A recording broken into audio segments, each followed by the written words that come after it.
On the damp morning of December 11, 2008, two federal agents stood outside a luxury Manhattan penthouse to confront a titan of global finance. Federal Bureau of Investigation Special Agent Theodore Kernan approached the heavy door of apartment 12A and knocked firmly. Bernie Madoff, a man revered worldwide as a financial visionary, opened the door wearing a pale blue bathrobe and politely invited the agents inside. Agent Kernan looked at the former non-executive chairman of the NASDAQ QOQ and directly asked if there was any innocent explanation for the sudden collapse of his investment firm. Madoff stared back with a chillingly calm demeanor and simply stated that there was no innocent explanation. In a matter of seconds, the revered philanthropist confessed that his entire operation was a lie, instantly triggering the unmasking of the largest Ponzi scheme in human history. Before the global market shattered, thousands of hard-working individuals believed their financial futures rested in an impenetrable fortress of security. In communities stretching from the tree-lined affluent suburbs of Long Island to the sun-drenched middle-class retirement enclaves of southern Florida, investors viewed Bernie Madoff as a dedicated guardian of their wealth. These were everyday people who had spent decades building businesses, teaching children, and saving portions of every paycheck to ensure a quiet retirement.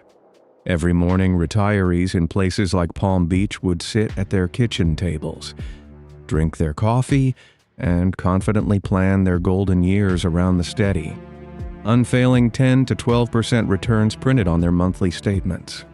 These victims were not reckless gamblers seeking overnight fortunes.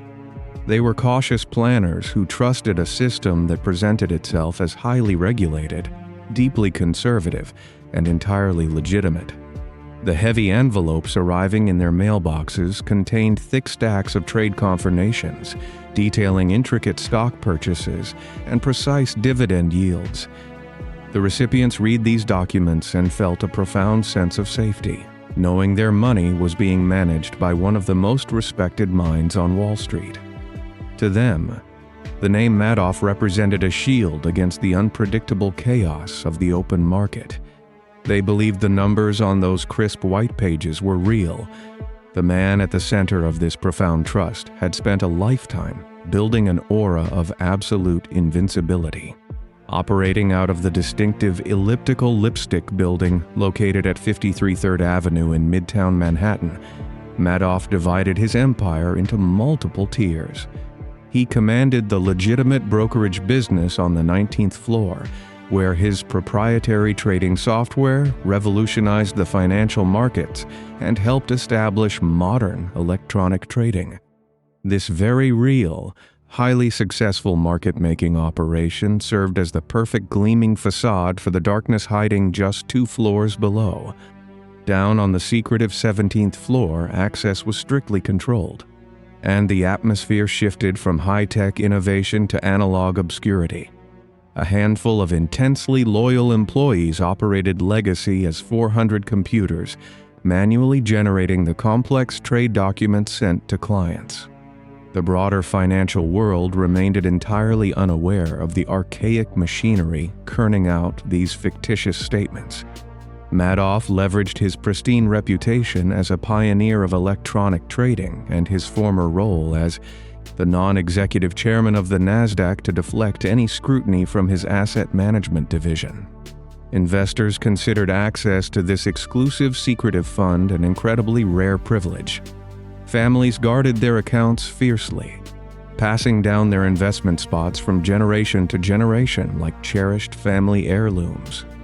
This fabricated exclusivity allowed Madoff to capture the trust of the world's most prestigious philanthropic organizations and seasoned institutional investors. Global charities, universities, and dedicated humanitarian groups handed over their entire endowments to his firm, believing their funds would finance decades of vital work. The Elie Wiesel Foundation for Humanity entrusted him with substantially all of their assets to fund international educational programs and advocate for human rights. Madoff sat on numerous prestigious boards, moving effortlessly through high society and projecting the image of a selfless benefactor. His victims felt an overwhelming sense of validation, believing they had been handpicked to join an elite financial family. The psychological comfort he provided was absolute, shielding his clients from the anxiety of market volatility while slowly consuming their life savings. No one questioned the persistent, smooth upward trajectory of his returns, because the man delivering them was a towering pillar of the Wall Street establishment. The meticulous trades listed on every single mailed statement were complete fabrications existing only as ink on paper. Behind the heavy oak doors of country clubs and the polished glass of corporate boardrooms, the greatest financial illusion in history operated in plain sight. Every dollar deposited into the fund was simply placed into a Chase Manhattan bank account, waiting to be paid out to earlier investors. The catalyst for the destruction of this massive criminal enterprise was not a brilliant piece of detective work, but the uncontrollable devastation of the 2008 global financial crisis. In September of that year, the American housing market imploded, triggering an unprecedented wave of panic across the world economy. Massive, seemingly invincible institutions like Lehman Brothers collapsed overnight, erasing billions in wealth and sending shockwaves through every financial sector. Terrified investors scrambled to secure liquid cash, desperately seeking to pull their assets from any available source to survive the sudden economic freeze. Wall Street trading floors descended into absolute chaos, filled with the shouts of frantic brokers and the red glare of plummeting stock tickers. This external panic immediately breached the walls of the Lipstick Building, hitting Madoff with an overwhelming barrage of redemption requests. Clients demanded the return of an astonishing $7 billion in a matter of weeks, far exceeding anything the firm had ever faced. For decades, Madoff had easily maintained the illusion of success by paying off old investors with the fresh capital continuously flowing in from new clients. The mechanics of his operation required a constant, uninterrupted stream of new money to sustain the weight of the fabricated returns. Now, with credit markets frozen and institutional investors hoarding their cash, that vital lifeline was abruptly severed. Faced with this massive liquidity crisis, Madoff realized his fraudulent empire was rapidly approaching a fatal mathematical collapse. The balance in his central Chase Manhattan bank account plummeted as he drained his reserves to satisfy the initial wave of terrified clients. He desperately scrambled to secure new investments, reaching out to wealthy European allies and long-standing friends to bridge the massive financial shortfall. He leveraged every ounce of his prestige, hosting private meetings and making frantic phone calls in a bid to attract fresh capital. Despite his intense efforts to project strength and stability, the flow of incoming funds remained a mere trickle compared to the roaring flood of withdrawal requests. The numbers laid out before him on his desk were stark, undeniable, and entirely insurmountable. The $17 billion he claimed to hold in his accounts simply did not exist, and the remaining cash was vanishing rapidly. The complex machinery of the Ponzi scheme, which had run smoothly in the shadows for decades, ground to a violent halt. The mathematical reality of the mounting debt pushed his operation past the point of no return, sealing the doom of thousands of innocent victims. The carefully constructed facade was finally cracking, leaving Madoff trapped in a financial void of his own creation. While Madoff expanded his empire throughout the late 1990s, a singular financial analyst in a Boston office building uncovered the impossible mathematics behind the illusion. Harry Markopolos worked as a portfolio manager for a rival firm tasked with reverse engineering the publicized investment strategy of the famous broker, sitting beneath the glare of his trading desk monitors. Markopolos analyzed the split-strike conversion strategy Madoff claimed to utilize. He mapped out the historical options pricing and compared it against the steady, unbroken line of reported returns. The numbers presented a stark, undeniable contradiction. A split-strike conversion required purchasing blue-chip stocks and buying options to protect against market dips, a process that naturally sacrificed high yields for safety. Markopoulos calculated that the global options market lacked the sheer volume necessary to support the billions of dollars Madoff supposedly traded. The math proved that achieving such consistent positive returns in volatile markets was a structural impossibility. In May of the year 2000, Markopoulos compiled his evidence into a detailed whistleblower report. He submitted this document to the Boston Regional Office of the Securities and Exchange Commission, expecting immediate intervention. He believed the irrefutable mathematical proof would trigger a massive federal raid on the Lipstick Building. Instead, the document vanished into a labyrinth of bureaucratic indifference. The initial report generated no federal response, leaving Markopoulos to track the growing fraud from a distance.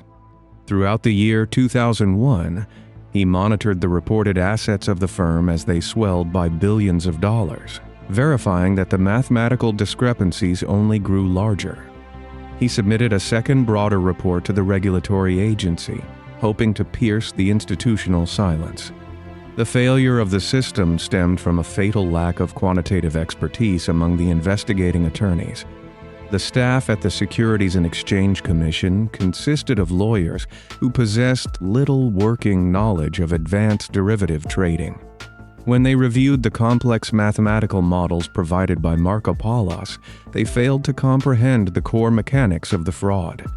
Bureaucratic friction compounded this ignorance. As the Boston office struggled to communicate with the New York office, creating a disjointed oversight process. Rather than investigating a potential Ponzi scheme, the agency fixated on the misguided theory that Madoff was front-running trades using his legitimate brokerage arm. This rigid adherence to incorrect protocols blinded the investigators to the actual theft occurring in front of them. In November of 2005, Markopoulos delivered his third warning. A 21-page memorandum titled "The World's Largest Hedge Fund is a Fraud." The document laid out 30 distinct red flags, detailing the exact impossibility of the trade volumes. Markopoulos delivered this blueprint for the investigation, laying the truth bare on the desks of federal regulators. The victims continued funneling their life savings into the void, unprotected by the very agency designed to shield them. The 21-page memorandum forced the Securities and Exchange Commission to open a formal investigation in early 2006. Federal investigators traveled to the Lipstick Building, stepping onto the polished marble floors of the legitimate 19th floor trading operation. Madoff greeted the agents with calculated charm, projecting total cooperation while leading them into a pristine conference room. During the interviews, the investigators requested documentation to verify the execution of the massive options trades. Madoff provided them with stacks of fabricated account statements, printed hours prior on the secretive 17th floor. The agents accepted these pieces of paper as absolute proof of legitimate financial activity. This moment represented the most devastating legal dead end in the history of financial regulation. The investigators possessed the authority to contact the Depository Trust Company, the central clearinghouse that records all legitimate stock and options trades. A single phone call to the Depository Trust Company would have provided an independent verification of the holdings. That basic background check would have revealed that the Madoff accounts held a balance of zero, exposing the entire illusion. The attorneys skipped this fundamental step, trusting the forged documents handed to them by a respected Wall Street icon. In November of 2007, the regulatory agency closed the investigation without filing a single charge. The systemic failure granted the predator total immunity, allowing him to accelerate the financial destruction of thousands of families, while the federal regulators abandoned their posts. A chilling alternate reality played out daily on the 17th floor of the Midtown skyscraper. Access to this restricted space required a specialized key card, keeping the legitimate traders above blind to the industrial-scale forgery happening below. The room lacked the gleaming glass and modern aesthetic of a Wall Street powerhouse, resembling instead a forgotten clerical basement. The air hummed with the deafening noise of aging cooling fans and the relentless mechanical clatter of dot matrix printers. A small team of high school graduates with no financial training operated the legacy as 400 computers. Their entire job consisted of fabricating historical trades, looking at the previous day's stock market results, and writing retroactive tickets to match the movements. They fed continuous streams of thick green and white perforated paper through the printers, creating the illusion of a masterful trading strategy. These endless stacks of paper traveled through the postal system, landing in the mailboxes of retirees and philanthropic directors. A widow in Boca Raton would open her envelope, see a flawless options trade, and feel a profound sense of relief. She had no idea that her life savings rested in a single Chase Manhattan bank account, waiting to be siphoned off to older investors. The predator weaponized this engineered trust, stripping victims of their security while wrapping them in a comforting blanket of fictitious wealth. The psychological cruelty of the scheme relied on maintaining this false hope. This engineered deception ensured the victims never looked for the missing money. The machine of deception required constant fuel, and by late 2007, the pressure to attract new victims reached a critical threshold. Madoff maintained a rigorous daily schedule, projecting an aura of unshakable confidence across the elite social circles of Manhattan and Palm Beach. He attended lavish charity galas, sitting at tables with the most prominent philanthropists, listening to their humanitarian goals. With a warm smile and a firm handshake, he accepted their massive endowment checks, knowing those funds would vanish before the end of the business day. He exploited the basic human desire for safety, targeting country club members who viewed him as a protective father figure of the financial world. Behind the calm exterior, the logistical nightmare of the fraud consumed his waking hours. The volume of fabricated paperwork grew so massive that the 17th floor staff struggled to keep the printers operational. They resorted to chilling the overheated machines with industrial fans just to process the required volume of fake monthly statements. Every deposited check bought the operation a few more days of survival. Yet the mathematical deficit expanded by billions of dollars. The global housing market began to show the first visible fractures, sending ripples of anxiety through the financial sector. Madoff watched the shifting economic indicators from his corner office, knowing that any widespread panic would trigger a run on his non-existent reserves. The greatest financial predator in history sat in his penthouse, listening to the approaching footsteps of the inevitable collapse. By the first week of December 2008, the walls of the financial fortress finally buckled under the crushing weight of the global economic freeze. Sitting inside his corner office on the 19th floor, Madoff stared down at the sprawling grid of midtown Manhattan traffic, trapped in a mathematical reality he could no longer manipulate. The remaining balance in the central Chase Manhattan bank account hovered around a mere $234 million, a fraction of the billions demanded by panicked clients. Knowing the absolute end was only days away, he made a calculated, desperate decision to protect his inner circle before the federal authorities arrived. He initiated the premature distribution of his remaining funds, drafting massive bonus checks for his family members and a select group of favored employees. This erratic, highly irregular payout violated every standard protocol of the investment firm, immediately raising alarms across the executive suite.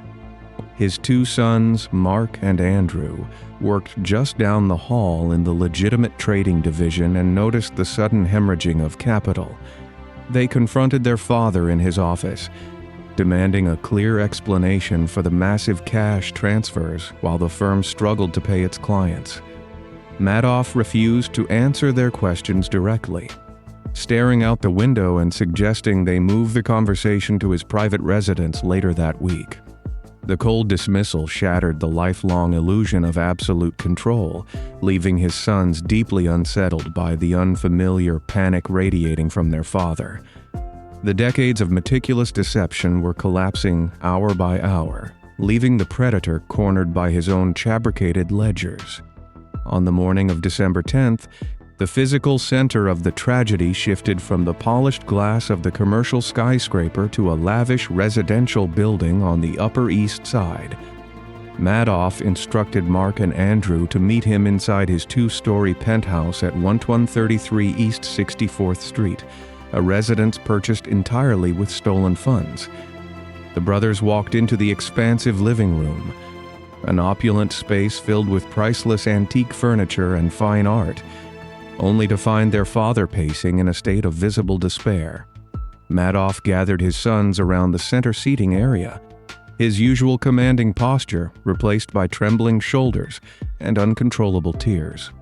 Looking directly into the eyes of the two men who had idolized him for their entire lives, he delivered the fatal blow to their reality. He openly confessed that the asset management division possessed no holdings, held no options, and executed no legitimate trades. He stated with brutal clarity that the entire operation was a massive Ponzi scheme, calling his life's work one big lie. The brothers sat paralyzed in the quiet luxury of the apartment, processing the horrific revelation that their vast family fortune was built upon the financial ruin of thousands of innocent people.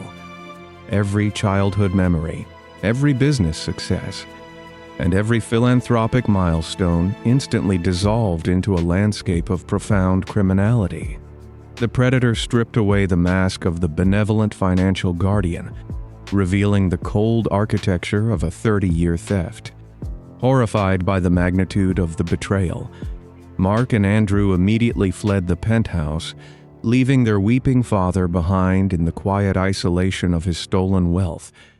The brothers walked out onto the cold pavement of Lexington Avenue, completely severing all ties with the man who had engineered their destruction. They traveled south toward Midtown, seeking refuge and guidance inside the offices of prominent corporate attorneys at the Paul Weiss law firm. Sitting in a secure conference room, the brothers recounted the confession to the legal team, detailing the complete absence of the $17 billion in reported assets.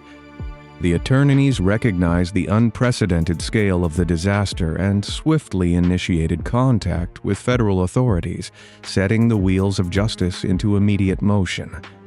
They placed urgent calls to the Securities and Exchange Commission and the Federal Bureau of Investigation, relaying the stark reality that the largest hedge fund in the world was entirely fictitious. The federal machinery, which had remained blind to the obvious mathematical warnings for a decade, finally mobilized under the undeniable weight of a direct confession. As the sun set over Manhattan on December 10th, Madoff sat alone in his apartment, fully aware that his sons had chosen the law over their bloodline.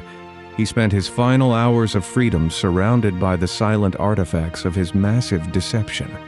The next morning, the knock of Special Agent Theodore Kernan echoed through the hallway, bringing the darkest chapter of Wall Street history to a decisive and permanent end. On March 12, 2009, the final legal reckoning commenced inside the Daniel Patrick Moynihan United States Courthouse in Lower Manhattan. The sprawling courtroom overflowed with devastated victims, aggressive reporters, and federal marshals, creating a suffocating atmosphere of grief and intense public anger.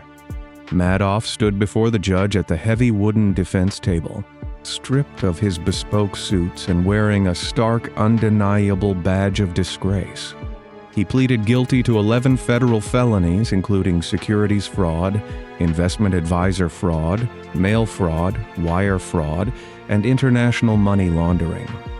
He accepted absolute responsibility without securing a single concession or plea deal from the government, acknowledging the complete lack of any viable legal defense. The federal judge listened to the harrowing victim impact statements, absorbing the sheer scale of the psychological and material destruction inflicted upon the vulnerable population. rejecting any leniency for the aging predator. The judge delivered a merciless sentence designed to ensure Madoff would never breathe free air again. The court imposed the absolute maximum penalty of 150 years in federal prison, permanently sealing his fate behind concrete and steel walls. Federal agents placed the former titan of finance in heavy iron handcuffs and escorted him out of the courtroom, stripping away the last remnants of his false dignity. The gavel strike echoed through the chamber, finalizing the definitive triumph of the justice system over the architect of a historic deception. The physical imprisonment of the perpetrator offered zero immediate comfort to the thousands of families navigating a sudden terrifying landscape of absolute ruin. The collapse of the fund erased an estimated $64.8 billion in paper wealth entirely from existence, plunging retirees into immediate poverty. Elderly couples who had worked for 5 decades were forced to sell their modest homes, abandon their medical care plans, and search for entry-level employment in their twilight years. The psychological trauma of this profound betrayal broke the minds of numerous investors, driving them into deep depressions and shattering their will to survive. Prominent international clients, including a dedicated French aristocratic investor, met brutal, permanent ends, unable to face the disgrace of losing their family fortunes to the scheme. The blast radius of the fraud completely incinerated the Madoff family tree, transforming the perpetrator's bloodline into a symbol of global hatred. Mark Madoff endured relentless public scrutiny, endless media harassment, and profound internal agony regarding his unknowing role in the deception. On the morning of December 11, 2010, exactly 2 years after the arrest, Mark surrendered to the crushing psychological weight and made a grim, fatal choice inside his apartment. The predator had not only stolen the financial futures of strangers, but he had systematically destroyed the lives of his own descendants. The human cost of the greed manifested in shattered marriages, dissolved charities, and a generation of profound lingering trauma. From the ashes of the greatest financial disaster in history, a monumental effort of forensic accounting began to slowly restore fragments of justice. The federal bankruptcy court appointed trustee Irving Picard to unravel the sprawling, chaotic web of international bank transfers and fictitious ledgers. Operating out of a massive office complex filled with thousands of boxes of financial records, Picard spent over 17 years meticulously tracking every stolen dollar. He launched aggressive clawback lawsuits against massive international banks, complicit feeder funds, and wealthy investors who had profited from the non-existent returns. Through sheer persistence and brilliant legal strategy, the recovery team secured more than $15.4 billion, returning over 75% of the stolen principal to the direct victims. This unprecedented financial recovery provided a crucial lifeline to the devastated families, proving that meticulous detective work could salvage hope from total darkness. While the trustee rebuilt the lives of the victims, the architect of their misery decayed in the bleak confines of a federal medical center in Butner, North Carolina. Stripped of his power, his wealth, and his family, Madoff spent his final decade entirely isolated from the world he had once manipulated so effortlessly. He died of natural causes behind bars on April 14, 2021, exiting the world as a broken, reviled inmate. The legacy of Bernie Madoff remains a chilling testament to the catastrophic power of engineered trust and the ultimate, inescapable reach of the truth.